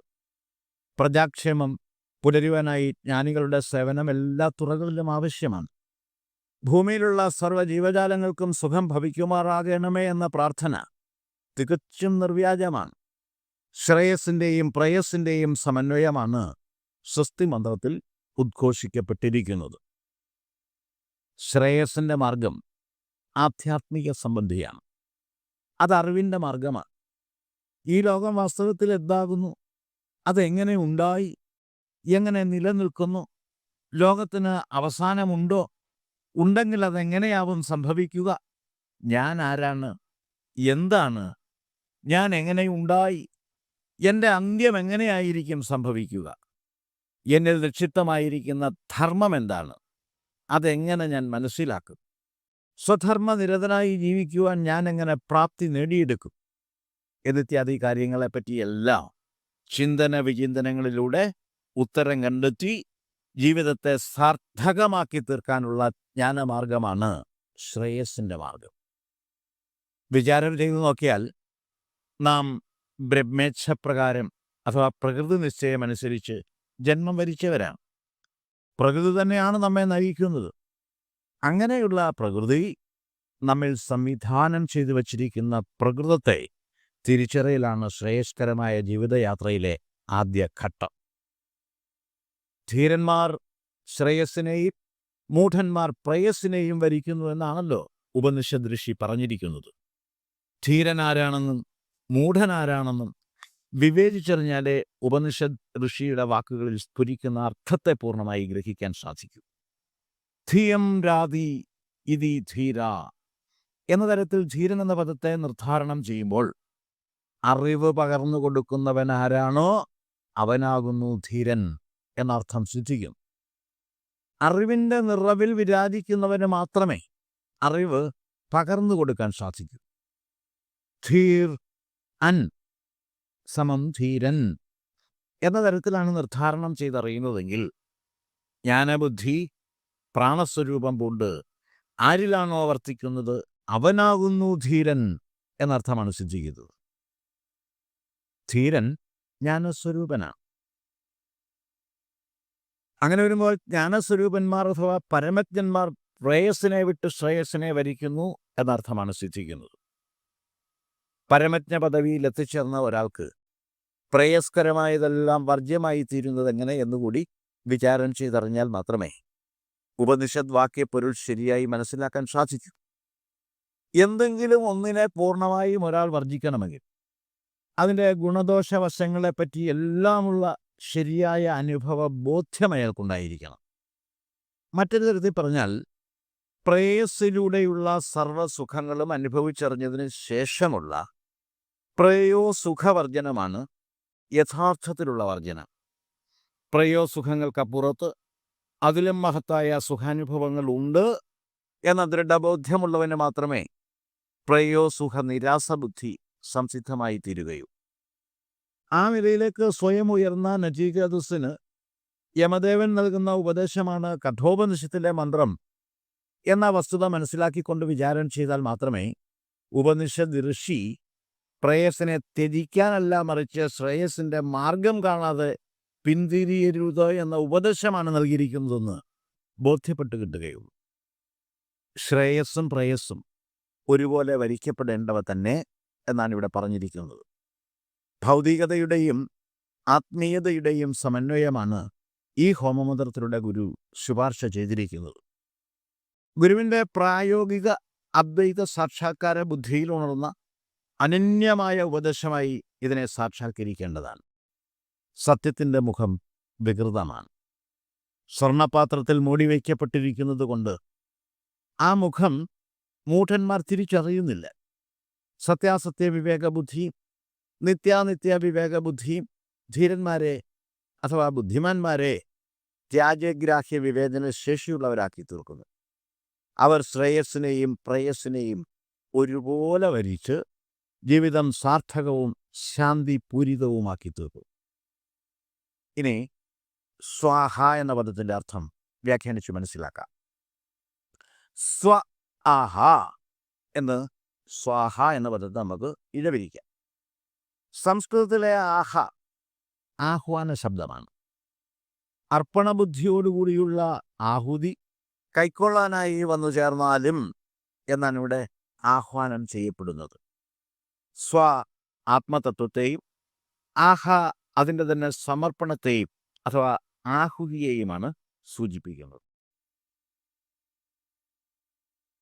സ്വാഹാകാരേണ ദേവതാം പ്രീതി, അതായത് സ്വാഹാ ശബ്ദം ദേവതകളെ പ്രീതിപ്പെടുത്തുന്നു എന്ന് ഛാന്തോഗ്യ ഉപനിഷത്തിൽ പറഞ്ഞിട്ടുണ്ട്. സ്വാഹ എന്നത് വെറും ആചാരപരമായ ഒരു ശബ്ദമല്ല. ആത്മനിവേദനം, സർവത്യാഗം, ദൈവസ്മരണ എന്നിവയാണ് ഈ ശബ്ദം പ്രതീകവൽക്കരിക്കുന്നത്. കായികവും വാചികവും മാനസികവുമായ ത്രികർമ്മ സമർപ്പണ പ്രതീകമാണ് സ്വാഹാകാര മന്ത്രണത്തോടുകൂടിയുള്ള ഹവ്യ സമർപ്പണം. ശാക്തേയ സമ്പ്രദായമനുസരിച്ച് സ്വാഹ ഒരു ദേവീ ശബ്ദമാണ്. അഗ്നിവിദ്യയിലൂടെയുള്ള ദേവതാ സമർപ്പണത്തെ പ്രാപ്തമാക്കുന്ന ശക്തിയാണ് സ്വാഹ. അഗ്നിപത്നിയായി സ്വാഹദേവി ഭാവന ചെയ്യപ്പെട്ടിരിക്കുന്നതിൻ്റെ രഹസ്യമിത. ഇനി ഇതിൻ്റെ സൂക്ഷ്മാർത്ഥം നോക്കിയാൽ അഗ്നിയിൽ ഹോമം നടത്തുമ്പോൾ ദേഹസങ്കല്പം നശിപ്പിച്ച് സർവം ബ്രഹ്മണാർപ്പണം സർവം ബ്രഹ്മാർപ്പണം എന്ന അദ്വൈത സാക്ഷാത്കാരമാണ് ലക്ഷ്യമിടുന്നത്. ഇതം നമമ, ഇതെൻ്റേതല്ല എന്ന ത്യാഗമനോഭാവം ഭക്തിയുടെ ഉത്കൃഷ്ടഭാവമാണ്. ഇനി ഓം ശാന്തി ശാന്തി ശാന്തി എന്ന ശാന്തി വചനത്തിൻ്റെ അല്ലെങ്കിൽ ആ ശാന്തി പാഠമന്ത്രത്തിൻ്റെ അർത്ഥം പരിശോധിക്കാം. ഓം ശാന്തി ശാന്തി ശാന്തി എന്ന് 3 പ്രാവശ്യം ജപിച്ചുകൊണ്ടാണ് ഹോമമന്ത്രം സമാപിച്ചിരിക്കുന്നത്. ഓങ്കാരപ്പൊരുളിനെ പറ്റി തുടക്കത്തിൽ വിശദീകരിച്ചിട്ടുള്ളതുകൊണ്ട് അതിനെ വീണ്ടും ഇവിടെ ആവർത്തിക്കുന്നില്ല. ശാന്തി എന്ന പദം 3 തവണ ആവർത്തിച്ചിരിക്കുന്നതിൻ്റെ പൊരുൾ എന്താണെന്ന് വിശദീകരിക്കാം. ജീവിത ദുഃഖങ്ങളെ ആധിഭൗതികം, ആധ്യാത്മികം, ആധിദൈവികം എന്നിങ്ങനെ 3ആയി തിരിക്കാവുന്നതാണ്. സ്വയംകൃതങ്ങളായ സർവ്വവിധ അനർത്ഥങ്ങളുടെയും ഫലമായി ഉണ്ടാകുന്ന ദുഃഖങ്ങളാണ് ആധ്യാത്മിക ദുഃഖങ്ങൾ. അറിവില്ലായ്മയാണ് അനർത്ഥകരങ്ങളായ കർമ്മങ്ങൾ ചെയ്യാൻ ഹേതുകമായി ഭവിക്കുന്നത്. ത്യാജ്യഗ്രാഹ്യ വിവേചന ബുദ്ധിയുടെ അഭാവത്തിൽ നാം തന്നെ ക്ഷണിച്ചു വരുത്തുന്ന അശാന്തികളാണ് ആധ്യാത്മിക ദുഃഖങ്ങൾ. ഓങ്കാരപ്രസാദമുണ്ടായാൽ അജ്ഞതാദൂരീകരണവും അനർത്ഥകരങ്ങളായ കർമ്മങ്ങളിൽ നിന്നുള്ള മുക്തിയും കൈവന്നു ചേരുന്നതാണ്. ശാന്തി പാഠത്തിലെ ആദ്യത്തെ ശാന്തിപദം ആധ്യാത്മിക ശാന്തിയുടെ സംപ്രാപ്തിക്ക് വേണ്ടിയാണ് ജപിക്കുന്നത്. അന്യരുടെ ദുശ്ചെയ്തികൾ മൂലവും പ്രാണികീടാദികളുടെ ഉപദ്രവം മൂലവും ഭരണകർത്താക്കളുടെ പിടിപ്പുകേട് മൂലവും ശത്രുക്കളുടെ ആക്രമണം മൂലവും ഒക്കെ വന്നു ഭവിക്കുന്ന ദുഃഖങ്ങളെല്ലാം ആധിഭൗതിക ദുഃഖങ്ങളാണ്. ഇവയിൽ നിന്നെല്ലാമുള്ള ശാന്തിക്കായിട്ടാണ് ശാന്തി പാഠത്തിലെ 2ാമത്തെ ശാന്തിപദം ജപിക്കുന്നത്. വിധി നിയോഗം പോലെ അപ്രതീക്ഷിതമായി വന്നു ഭവിക്കുന്ന ദുഃഖങ്ങളെല്ലാം ആധിദൈവിക ദുഃഖങ്ങളാണ്. അപകടങ്ങൾ, അകാലമരണം, പകർച്ചവ്യാധികൾ, ഭൂകമ്പങ്ങൾ, പ്രളയം, വേനൽക്കെടുതി, അതിവൃഷ്ടി, അനാവൃഷ്ടി, ഇടിമിന്നലാക്രമണം തുടങ്ങിയവ മൂലമുണ്ടാകുന്ന ദുഃഖങ്ങളെല്ലാം ആധിദൈവികങ്ങളാണ്. ഇവയിൽ നിന്നെല്ലാമുള്ള മോചനാർത്ഥമാണ് 3ാമത് ശാന്തിപദം ജപിക്കുന്നത്. ഇത്രയും കാര്യങ്ങളാണ് ശ്രീനാരായണ ഗുരുദേവകൃതമായ ഹോമമന്ത്രത്തെപ്പറ്റി നാം മനസ്സിലാക്കിയിരിക്കേണ്ടത്. ഇനി ശ്രീനാരായണ ഗുരുദേവകൃതമായ ഹോമമന്ത്രത്തിൻ്റെ രചനാ പശ്ചാത്തലം ഒരു നൂറ്റാണ്ടിൻ്റെ നിരൂപണം നടത്തി നോക്കാം. ശ്രീനാരായണ ഗുരുദേവകൃതമായ ഹോമമന്ത്രം 1 നൂറ്റാണ്ട് മുമ്പ് നടന്ന ശ്രദ്ധേയമായ ഒരു ചരിത്ര സംഭവവുമായി ബന്ധപ്പെട്ട് അതിൻ്റെ പ്രാധാന്യം വിളിച്ചോതുന്നു. 1925 ആര്യസമാജം പ്രതിനിധികളായ ഏതാനും വേദപണ്ഡിതന്മാർ ശിവഗിരി സന്ദർശിക്കുകയും ശിവഗിരിയിലൊരു വൈദിക ഹോമം നടത്താൻ ഗുരുവിനോട് അനുമതി തേടുകയുമുണ്ടായി. ഗുരുദേവൻ അവർക്ക് ഹോമമന്ത്രം നടത്താനുള്ള അനുവാദം നൽകുകയും ആവശ്യമുള്ള സഹായങ്ങൾ ചെയ്തു കൊടുക്കാൻ ശിഷ്യന്മാരിൽ ചിലരെ നിയോഗിക്കുകയും ചെയ്തു. ഹോമം നടത്താനുള്ള സജ്ജീകരണങ്ങളെല്ലാം പൂർത്തിയായപ്പോൾ ശ്രീനാരായണ ഗുരുദേവൻ തത്സമയം രചിച്ച ഹോമമന്ത്രം ആര്യസമാജം പ്രതിനിധികൾക്ക് കൈമാറുകയും ആ മന്ത്രം ചൊല്ലി ഹോമം നടത്തുന്നതിൽ അപാകതയുണ്ടോ എന്നാരായുകയും ചെയ്തു. ഗുരുവിനാൽ കൈമാറപ്പെട്ട ആ ഹോമമന്ത്രം വായിച്ചു നോക്കി അത്ഭുത പരതന്ത്രരായി തീർന്ന വേദപണ്ഡിതന്മാർ വിനയപൂർവ്വം ഗുരുവിനോട് ചോദിച്ചു, സ്വാമിജി, നമുക്ക് കൈമോശം വന്നുപോയ അത്യുത്കൃഷ്ടമായൊരു ഹോമമന്ത്രമാണല്ലോ ഇത്. സ്വാമിജിക്ക് ഏതു ഗ്രന്ഥത്തിൽ നിന്നുമാണ് ഇത് കിട്ടിയത്? അവരുടെ ചോദ്യം കേട്ട് മന്ദഹസിച്ചുകൊണ്ട് ഗുരുദേവൻ പറഞ്ഞു, അങ്ങനെ വരാൻ തരമില്ലല്ലോ, ഈ മന്ത്രം നാം ഇപ്പോൾ കുറിച്ചിട്ടേ ഉള്ളൂ. ഗുരുവിൻ്റെ മറുപടി കേട്ട് മറുത്തൊന്നും പറയാതെ ആര്യസമാജം പ്രതിനിധികളായിരുന്ന വേദപണ്ഡിതന്മാർ ഗുരുവിനെ വണങ്ങി. ഈ സംഭവം ഗുരുദേവൻ്റെ അഗാധമായ ആത്മീയജ്ഞാനത്തെയും അതീന്ദ്രിയമായ ഉൾക്കാഴ്ചയെയും വ്യക്തമാക്കി തരുന്നുണ്ട്. വേദോപനിഷത്തുകളിൽ പരാമർശിക്കപ്പെട്ടിട്ടുള്ള അഗ്നിതത്വത്തെയും ബ്രഹ്മത്തെയും അതിലളിതമായി ഗുരുദേവൻ ഈ മന്ത്രത്തിൽ സമന്വയിപ്പിച്ചു. അഗ്നിയുടെ തേജസ് ബ്രഹ്മതേജസ്സാണ് എന്ന പ്രസ്താവത്തിലൂടെ പ്രപഞ്ചത്തിലെ സർവ്വചരാചരങ്ങളിലും നിറഞ്ഞു നിൽക്കുന്ന ദിവ്യത്വത്തെയാണ് ഗുരുദേവൻ ഇവിടെ എടുത്തു കാണിച്ചിരിക്കുന്നത്. ഇത് കേവലമൊരു ഹോമമന്ത്രം എന്നതിലുപരി ആത്മീയമായ ഒരു ദർശനത്തെ പ്രതിഫലിപ്പിക്കുന്ന മന്ത്രമാണ്. ആര്യസമാജത്തിൻ്റെ പ്രതികരണവും ഗുരുകൃതമായ ഹോമമന്ത്രത്തിൻ്റെ ഔചിത്യവും ഇനി എന്താണെന്ന് പരിശോധിക്കാം. ആര്യസമാജം പ്രതിനിധികളുടെ പ്രതികരണം ഗുരുകൃതമായ ഹോമമന്ത്രത്തിൻ്റെ പ്രാചീനവും ഗഹനവുമായ ഭാവസമ്പന്നതയാണ് സൂചിപ്പിക്കുന്നത്. ഗുരുദേവൻ തത്സമയം രചിച്ച ഹോമമന്ത്രം സഹസ്രാബ്ദങ്ങളുടെ പഴക്കമുള്ള വേദപാരമ്പര്യത്തെ ഉൾക്കൊള്ളുന്നുവെന്നവർ അംഗീകരിച്ചു. ഗുരുദേവൻ സാക്ഷാത്കരിച്ച പ്രജ്ഞാനത്തിൻ്റെ ആഴവും വേദപാരമ്പര്യത്തെക്കുറിച്ചുള്ള അറിവുമാണ് ആ അംഗീകാരത്തിന് പാത്രീഭൂതമായി തീർന്നത്.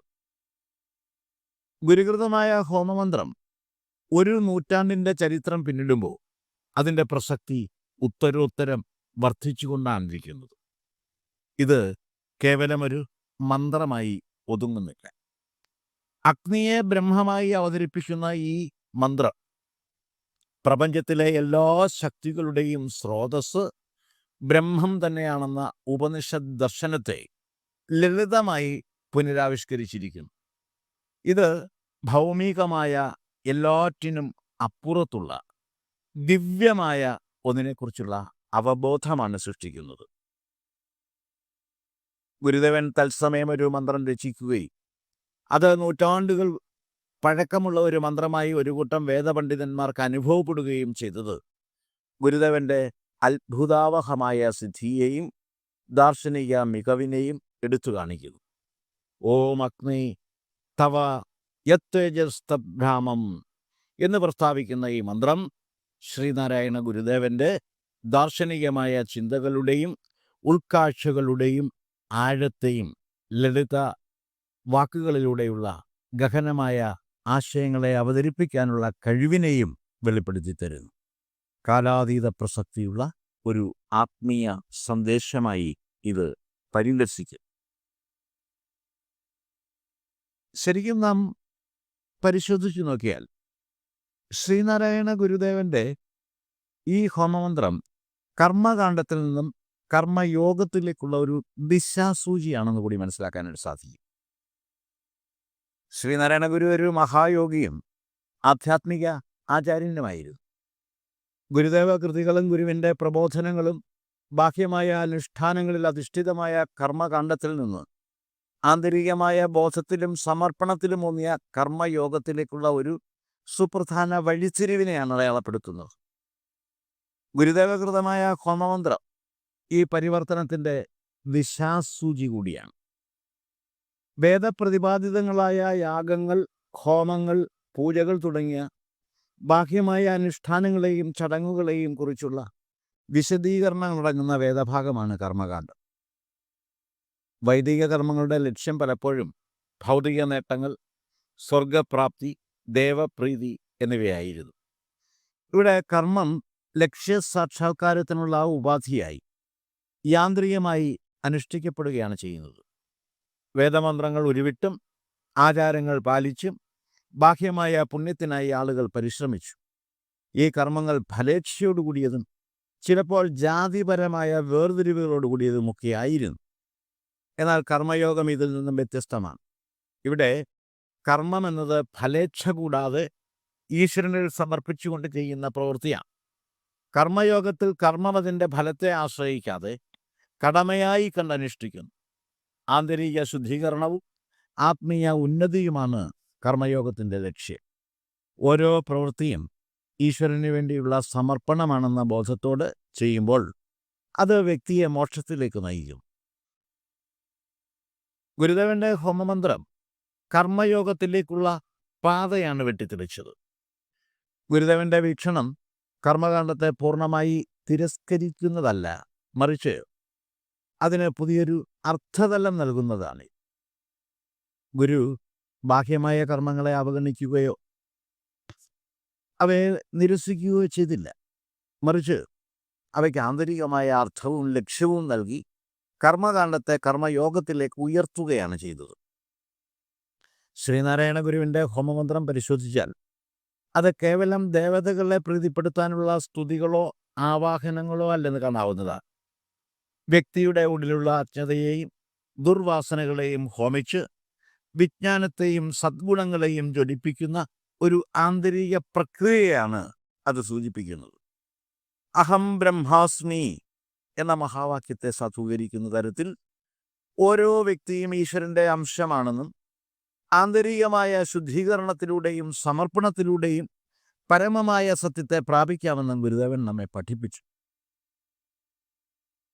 ഗുരുവിൻ്റെ ഹോമമന്ത്രം അഗ്നിയിൽ ആഹുതി അർപ്പിക്കുന്നതിലൂടെ ബാഹ്യമായ വസ്തുക്കൾ നശിക്കുന്നത് പോലെ മനുഷ്യൻ്റെ ഉള്ളിലെ ദുശ്ചിന്തകളും ദുശ്ശീലങ്ങളും നശിപ്പിക്കപ്പെടണം എന്ന സന്ദേശമാണ് നൽകുന്നത്. ഇത് വെറും ഭൗതികമായ ഒരു ഹോമമല്ല, മറിച്ച് മാനസികവും ആത്മീയവുമായ ഹോമമാണ്. ഇത് കർമ്മകാണ്ഡത്തിലെ യാന്ത്രികതയെ ഭേദിച്ച് കർമ്മയോഗത്തിലെ ആത്മീയമായ സമർപ്പണത്തിലേക്ക് നമ്മെ മാറ്റുന്നു. ഓരോ പ്രവൃത്തിയും ഈശ്വരന് വേണ്ടിയുള്ള സമർപ്പണമാണെന്നും ഓരോ ചിന്തയും വിവേകപൂർവമായിരിക്കണമെന്നും ഹോമമന്ത്രം നമ്മെ പഠിപ്പിക്കുന്നു. കൂടാതെ ഗുരുദേവകൃതമായ ഹോമമന്ത്രത്തിൻ്റെ പ്രയോഗം സമൂഹത്തിൽ പുതിയൊരു കാഴ്ചപ്പാട് വളർത്തിയെടുത്തു. ബ്രാഹ്മണർക്ക് മാത്രം അവകാശപ്പെട്ടതെന്ന് കരുതിയിരുന്ന ആചാരങ്ങളെ സാധാരണക്കാർക്കും പ്രാപ്തമാക്കി തീർത്തുകൊണ്ട് ഗുരുദേവൻ ജാതിയുടെ അതിർവരമ്പുകളെ തകർത്തു. ഈ ഹോമമന്ത്രത്തിലൂടെ ആത്മീയമായ ഉന്നതിക്ക് ജാതിയോ വർണ്ണമോ തടസ്സമല്ലെന്ന് ഗുരു പ്രഖ്യാപിച്ചു. ഇത് കർമ്മകാണ്ഡത്തിൻ്റെ പരിമിതികളെ മറികടന്ന് കർമ്മയോഗത്തിൻ്റെ സാർവത്രികതയെ ഉയർത്തിപ്പിടിച്ചു. ചുരുക്കത്തിൽ ശ്രീനാരായണ ഗുരുവിൻ്റെ ഹോമമന്ത്രം കേവലമൊരു പ്രാർത്ഥനയല്ല, അത് ആന്തരികമായ ശുദ്ധീകരണത്തിലേക്കും ആത്മീയമായ ഉണർവിലേക്കുമുള്ള ഒരു മാർഗരേഖയാണ്. ബാഹ്യകർമ്മങ്ങളുടെ അതിപ്രസരത്തിൽ നിന്ന് ആന്തരികമായ ബോധത്തിലേക്കും സമർപ്പണത്തിലേക്കും, അതായത് കർമ്മകാണ്ഡത്തിൽ നിന്ന് കർമ്മയോഗത്തിലേക്കുള്ള ഒരു ദിശാസൂചിയായി ഈ മന്ത്രം നിലകൊള്ളുന്നു. വ്യക്തികളെയും സമൂഹത്തെയും ആന്തരികമായ മോക്ഷത്തിലേക്ക് നയിക്കുന്ന ഒരു ഉപാധിയായി ഈ മന്ത്രം വർത്തിക്കും. ഇത്രയും കാര്യങ്ങളാണ് ശ്രീനാരായണ ഗുരുദേവ തൃപാദങ്ങളാൽ വിരചിതമായ ഹോമ മന്ത്രം എന്ന കൃതിയെപ്പറ്റി വിശദീകരിക്കാനായിട്ടുള്ളത്. ശ്രീനാരായണ ഗുരുദേവ തൃപാദങ്ങൾക്ക് മുന്നിൽ സാഷ്ടാംഗ പ്രണാമം അർപ്പിച്ചുകൊണ്ട് ഈ ക്ലാസ് ഇവിടെ ഉപസംഹരിക്കുന്നു.